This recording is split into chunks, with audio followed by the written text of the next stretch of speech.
I think movies should have a lot of action in them if they're like a kung fu movie, but they can't really skimp on the scenes about the more spiritual side of kung fu, or else action kung fu won't be as good.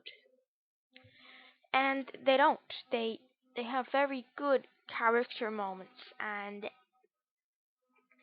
very, very good action moments. Like, there are so many good scenes, and they reference the first one a lot, which is a good and a bad thing, but mostly a good thing, because if you haven't seen the first one, then you'll be missing out on a lot of extra stuff. But if you have seen the first one, it's just kind of cool because it feels like a continuation of the story. There are a few minor defects, and we'll talk about them a bit later. But I'll just keep concentrating on what's good right now.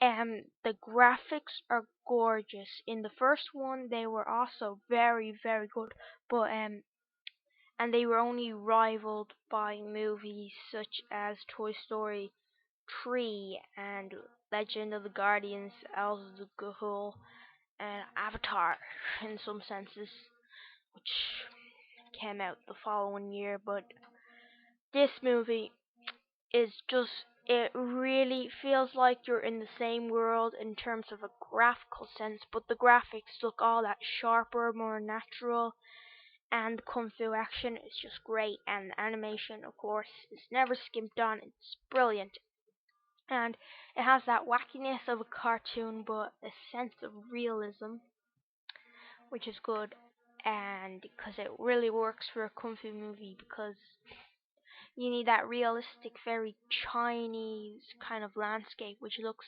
gorgeous, and you need that really wacky kind of kung fu stuff, but being able to portray it in a way that looks like the physics are right, and the only way to do that is really slapstick. So it's good. It's also I think I will go and get on to the 3D, I suppose.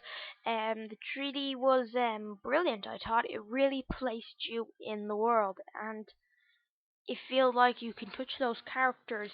And the 3D was kind of a mash of kind of Avatar 3D and kind of stuff popping out at your face 3D.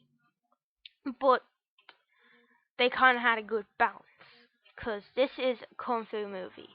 I mean, you're gonna wanna, you should be expecting some sort of kind of cool 3D effects, which they do every now and then, but for the most part, the 3D is captivating you into this amazing kung fu world full of talking animals, which is so fun. It's so fun to get away from reality in that sense, and I loved it in 3D so much that I'm going to see it again. But onto the bad things, which were few and far between. Um, Let me think. Well, the first bad one isn't really a bad one, but it's more of a matter of opinion. Like, kids' movies should be funny, and they often are funny. And this movie is funny. They do a lot of really good jokes in here, like the first one, but they they don't do as much. It doesn't really feel like a DreamWorks movie per se, but it feels more like Pixar movie in the way they do the jokes. I mean, the jokes complement the plot. The plot is not complementing the jokes, if you know what I mean. I mean, like, sometimes DreamWorks makes movies just because they're funny, like Shrek. Shrek wasn't really made for the plot, but the plot was made for the jokes.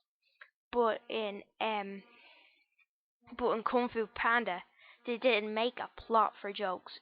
Instead, they found places where the jokes would fit really well into the story, and they put those jokes there. And which is good, I suppose. But if you were looking for a funny movie, then you're not going to get it. It is funny. It is a very comedic movie in some senses, but it's it's not it's not just a comedy. It's a comedy that complements the plot.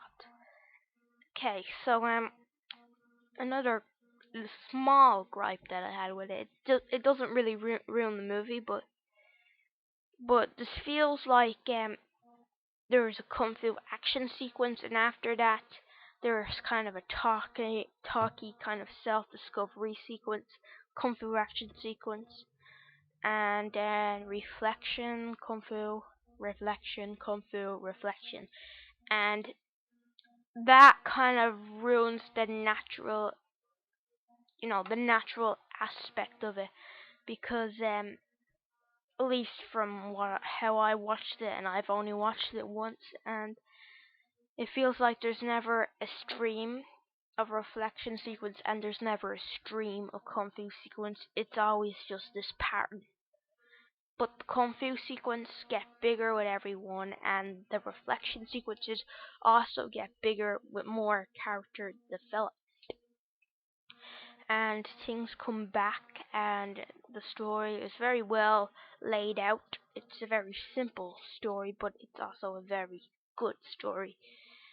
And that is probably the most defect I have with it, but most people are saying it's a lot like the first one, and I've watched the first one lots of times because I'm a big fan of the series, and I can't really see a resemblance except it has the same characters and it's a continuation of the story. Because in some senses, it doesn't really feel. It feels like you could added this onto the first movie if you could, because it's a continuation of Poe's Kung Fu journey, and Poe has is still not great at Kung Fu, which they obviously show throughout the movie that he can do Kung Fu now, but he's not great at it. He's not as good as the Furious Five, which is good, because they just made him a Kung Fu master straight away, because they want to lay this out in 6 parts. Yes, this is part 2, Kung Fu Panda 2. Having a master Kung Fu by the second movie is a really good one. And they do that very well. And most people say that it's just like the first movies. He learns more about Kung